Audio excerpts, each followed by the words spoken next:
I've maintained one too many times on this app that football fans and even football stakeholders should be careful the kind of assertions they make, right? Now, Johnny Blanco, an ESPN reporter and apparently a retired footballer, one of those footballers who retired, early in their career, has come out to publicly accuse Carlo Ancelotti of working for Real Madrid, even though he has already left and signed to become coach of Brazil.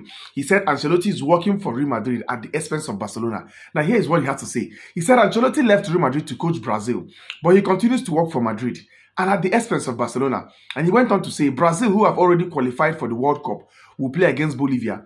However, Rafinha has not been released and is expected to start the match.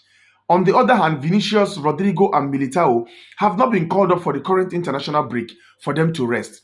Now, like I said, it is very, very disheartening that a football stakeholder, a retired footballer who should know better, and an ESPN reporter, a big media house like ESPN reporter, will come out to be spewing this gibberish from his mouth. That Ancelotti is working for Real Madrid at Barcelona's expense, and he came out to give this very childish, unwarranted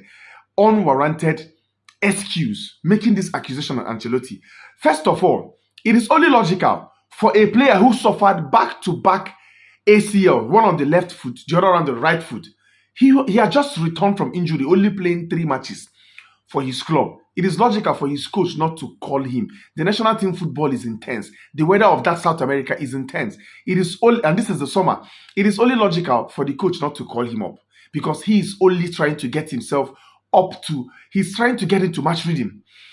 Rodrigo, on the other hand, has not been playing too many matches for Real Madrid lately, right? The only person that has played a lot of matches lately, is Vinicius Jr.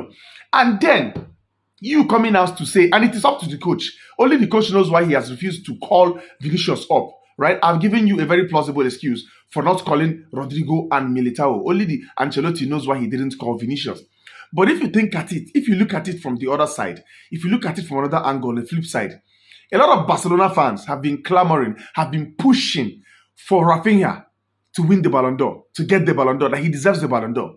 Don't you think that playing in his national team and performing, if he plays and perform, will give him more claims, will give him will give him a stronger case to the Ballon d'Or? And then again, if you look at it this way, if Ancelotti has decided to rest all Barcelona players and call up all Madrid players, you people will still come out and accuse the man of this same thing you are saying right now. Sometimes you just have to calm down, sit back, relax, and use your head and think. You say some things to yourself before you say it out and actually hear how it sounds.